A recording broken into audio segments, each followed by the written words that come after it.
आज्ञा पालन हेतु आप लोगों की सेवा में कुछ देर प्रस्तुत हूँ। अभी साहेब जी के द्वारा आप लोग बहुत ही, साहेब जी का जैसे नाम है मधुरेंद्र साहब, मधुर साहब, वैसे ही उनकी आवाज भी है। मधुर आवाज में आप सब लोग भजन सुन रहे थे कि रंग दे प्रभु ज्ञान के रंग में काया।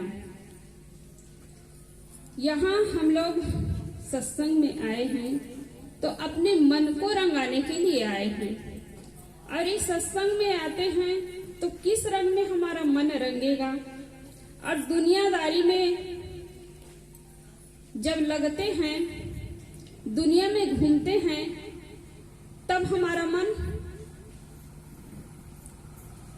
हमारे मन में कैसा रंग चढ़ता है। सब लोगों को अनुभव है कि सत्संग में बैठने से, सत्संग स्थल पर आप लोग बैठे हैं तो आपका मन कैसा है। और बाहर जब कहीं दुकान में, कहीं 4 लोग चौराहे पर बैठे हैं, कहीं बीड़ी के दुकान है, गुटखा के दुकान है, तो वहां पर जब बैठते हैं तो क्या चर्चा होती है और कैसा अपना मन बनता है, कैसा रंग चढ़ता है। तो ये मानव जीवन है, अपने जीवन को अच्छा बनाने के लिए, भजन करने के लिए है, सत्संग करने के लिए है। भोजन करने का सौभाग्य तो पूरे प्राणी मात्रा को है। सब लोग भोजन की व्यवस्था कर सकते हैं। चींटी हैं, कीड़े हैं, मकोड़े हैं, गाय बैल भैंस है, सब भोजन की व्यवस्था करते हैं।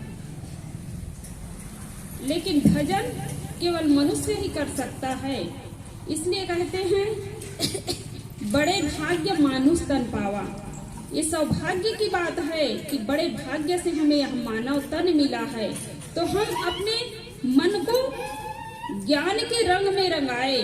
जैसे अभी भजन में सुन रहे थे, जो सेवरी पर रंग चढ़ा था, जिस रंग रंगी थी मीरा, भक्त सुदामा तुलसी रंगे थे, जेहि रंग रंगे कबीरा।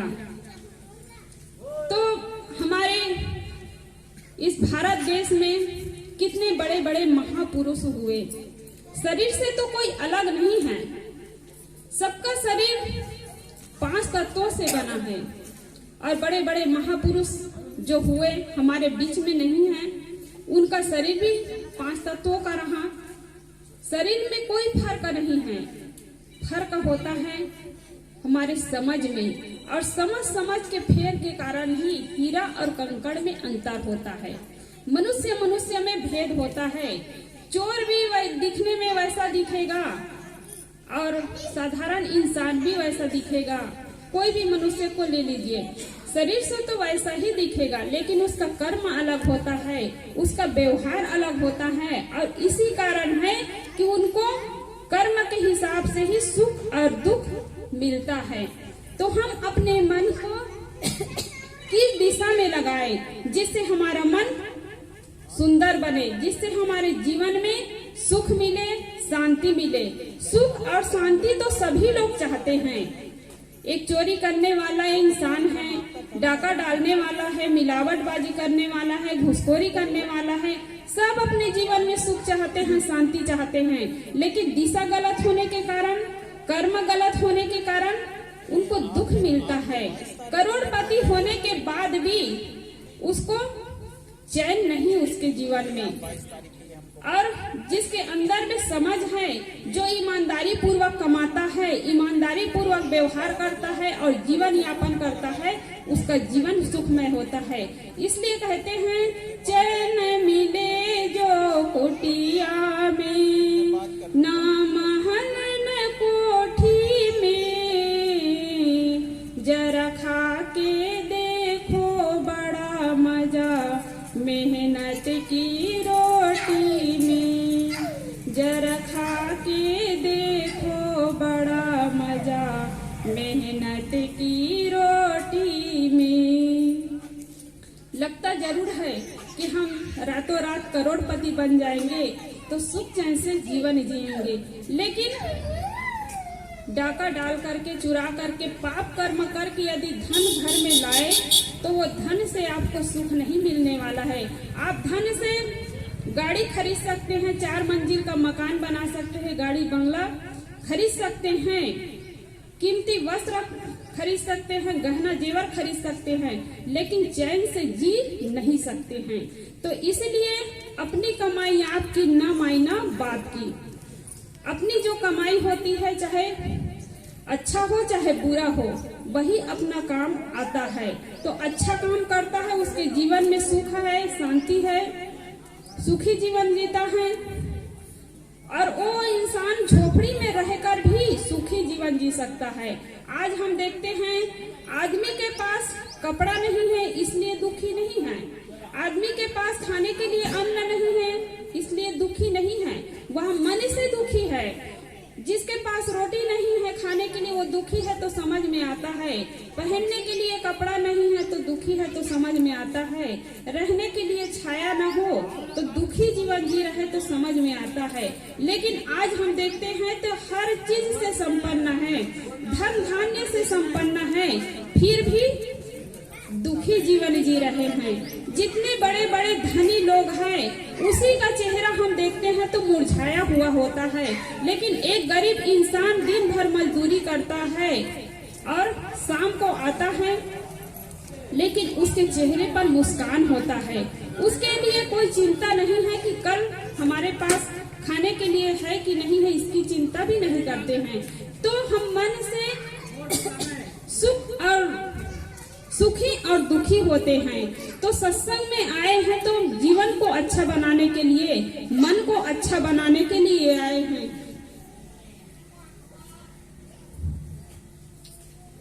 तो मन, जब बच्चा जन्म लेता है तो मन एकदम पवित्र रहता है।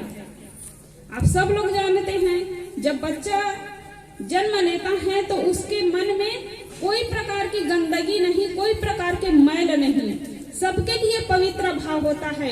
इसलिए बच्चों को भगवान की उपमा दी जाती है। लेकिन जैसे ही वह बच्चा बढ़ता है, पहले अपनी माँ को देखता है, माँ के मुंह में बंध जाता है। थोड़ा बड़ा होता है, माँ बताती है कि हाँ तुम्हारे पिता हैं, तो पिता के मुंह में बंध जाता है, दादा दादी के मुंह में बंध जाता है, नाना नानी के मुंह में बंध जाता है। तो फिर बंधते बंधते बहुत बंध जाता है। सदगुरु कबीर साहब कहते हैं, बंधवत बंधा छोड़ियो न जाई, विषय स्वरूप भूली दुनियाई। ये मानव जीवन बंधन छुड़ाने के लिए मिला है, लेकिन हम क्या करते हैं, मानव जीवन को पा करके बंधन बनाते जाते हैं, बंधन बनाते जाते हैं। परिवार के मुंह में बंध जाता है और दुनियादारी के मुंह में बंध जाता है। बच्चा जब बड़ा होता है तो गली में निकलता है तो वातावरण का प्रभाव पड़ता है। कहीं दुकान में जा रहे, बीड़ी के दुकान में, कहीं शराब के दुकान में जा रहे हैं तो एक प्रभाव पड़ता है, ये माहौल का प्रभाव पड़ता है, माता पिता के संस्कार का प्रभाव पड़ता है। तो इसलिए हम अपने मन को अच्छा बनाए तो सत्संग में ही आने से ही जीवन सुंदर बनेगा, मन सुंदर बनेगा। तो आदमी सत्संग के लिए समय नहीं निकाल पाता है। सोचते हैं कि हम 2 दिन सत्संग में जाएंगे तो काम में नहीं जा पाएंगे, हमारे 1000 रुपया का घाटा हो जाएगा, 2000 का घाटा हो जाएगा। सोचते हैं ना कि दिन भर हम काम करेंगे, मेहनत करेंगे तो 1000 रुपया मिल जाएगा, सत्संग में जाएंगे तो और देना पड़ेगा, संतों के पास जाएंगे तो और देना पड़ेगा, लेकिन हमें 1 रुपया भी मिलने वाला नहीं है। लेकिन आप जीवन भर कमाते हैं, धन इकट्ठा करते हैं, उससे आपका मन संतुष्ट नहीं है, लेकिन आप सत्संग में 1 घंटा के लिए आ जाते हैं तो संतुष्ट हो जाता है आपका मन। धन तो कमाते हैं लेकिन उपयोग करना नहीं जानते हैं। तो सत्संग में आने से धन का उपयोग कैसे करना चाहिए, जीवन कैसे जीना चाहिए, इसका ज्ञान होता है। आज दुखी जीवन जी रहे हैं तो किस लिए जी रहे हैं, कला न जानने के कारण। एक कला के बीच में विकल हो तो सब ठाव, जीवन जीने की कला न जानने के कारण ही दुखी जीवन जी रहे हैं। तो धन से ही सुख नहीं मिल सकता है, धन से ही शांति नहीं मिल सकती है। रावण के पास क्या धन की कमी थी, दुर्योधन के पास क्या धन की कमी थी, कंस के पास क्या धन की कमी थी? उसका तो पूरा भरा पूरा था ना, सोने की लंका कहलाते थे। लेकिन जीवन में शांति नहीं, जीवन में सुख नहीं, कैसे कैसे उसका जीवन बीता सब लोग जानते हैं। इसलिए हम धन को महत्व तो दें, लेकिन सत्संग में आने के लिए कभी ना सोचे कि हम काम में जाएंगे तो हमें पैसा मिलेगा, सत्संग में जाएंगे तो हमें क्या मिलेगा, ये कभी मत सोचिए आप। बड़े सौभाग्य की बात है कि इस गांव में सत्संग हो रहा है। हमारे भाइयों के सुधार के लिए, माता बहनों के सुधार के लिए। आज हम देखते हैं कि दिन भर तो लोग काम करते हैं, मेहनत करते हैं, लेकिन वही शाम जब होता है तो शराब के दुकान में जाते हैं, बीड़ी के दुकान में जाते हैं और बोतल चढ़ाते हैं, बीड़ी पीते हैं, सिगरेट पीते हैं और गुटखा खाते हैं। इससे धन बर्बाद होता है। धन के साथ साथ आपका जीवन बर्बाद होता है, आपका जीवन बर्बाद होता है और आपका परिवार, आपका घर परिवार पूरा बर्बाद हो जाता है। इसलिए आपको देखकर ही आपके घर परिवार के लोग सीखेंगे, पड़ोसी लोग सीखेंगे, आपके बाल बच्चे सीखेंगे। आप जिधर जाएंगे बच्चे भी आपके पीछे पीछे जाएंगे। एक बार क्या हुआ कि बूढ़ा बाबा था, कहीं पर भी सत्संग होता था तो जाता ही था। सत्संग करते करते उनका जीवन बीत गया। तो जब बूढ़ा हो जाता तब भी मन संतोष नहीं होगा, कहीं पर भी सत्संग होगा तो सत्संग में जाएगा ही। लाठी टेकते टेकते या धीरे धीरे चलते चलते वो चला जाएगा। एक जगह हम लोग गए थे, यही आसपास के गांव ही है। तो एक बाबा जी बता रहे थे कि साहब जी, जब मेरा शरीर स्वस्थ रहा शरीर, तब मैं कहीं पर भी सत्संग होता था तो जाता था। आज मेरा शरीर थक गया, मैं अपने बेटे को कहा, अपने नाती को कहा, बेटा मुझे सत्संग में ले जाओ। तो उन्होंने क्या कहा, अमुक जगह मेरा काम है, अमुक जगह मेरा काम है करके बहाना कर दिया, लेकिन सत्संग में नहीं ले गया। मैं रोता हुआ पड़ा रहा। हम लोग जब बैठने के लिए गए तो हमारे बीच भी आंसू बहाए, वो अपना दुखड़ा बता रहे थे।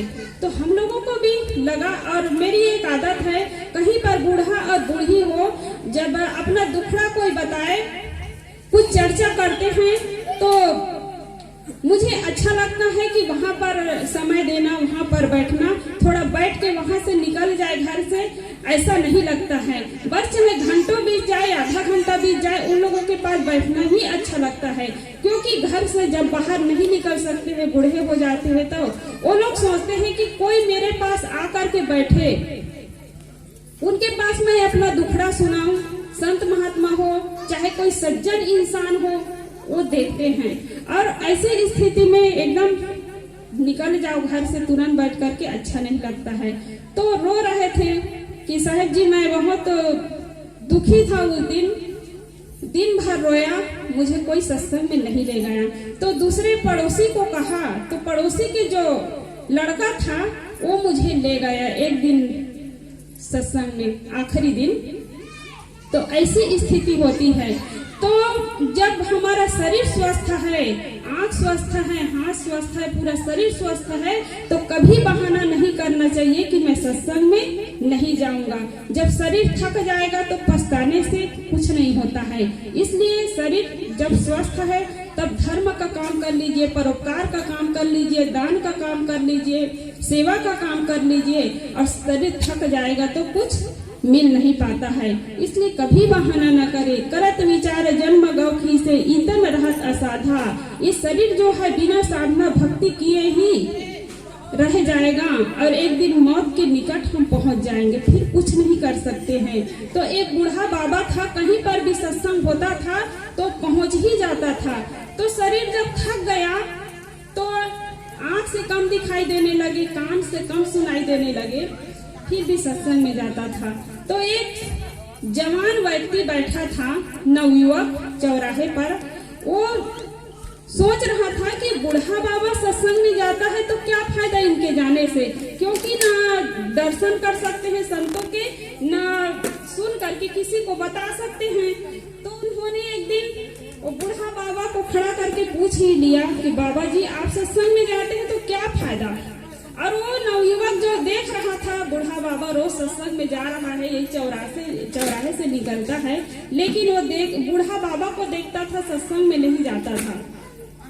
तो एक दिन खड़ा करके पूछ लिया कि बाबा जी आप जाते हैं क्या फायदा, आंख से देख नहीं सकते हैं, कान से सुन नहीं सकते हैं, किसी को बता नहीं सकते हैं। तब बूढ़ा बाबा ने बड़ा गजब का उत्तर दिया कि बेटा यह बात तो सच है कि मैं आंख से अंधा हूँ, यह बात भी सच है कि मैं कान से बहरा हूँ, लेकिन मैं सत्संग में इसलिए जाता हूँ, मेरा तो जीवन अच्छा बन ही रहा है और मेरे नाती पोता देखेंगे, मेरे घर परिवार के लोग देखेंगे, मेरे पड़ोसी लोग देखेंगे, मेरे गांव के लोग देखेंगे कि मैं जिस जगह पे जाता हूँ वो जीवन सुधार की जगह है, कल्याण की जगह है, मोक्ष की जगह है। और एक दिन देखेंगे तो उनका भी जीवन अच्छा बन जाएगा, वो भी उस जगह को देख लेंगे और जाएंगे तो उनका जीवन अच्छा बन जाएगा।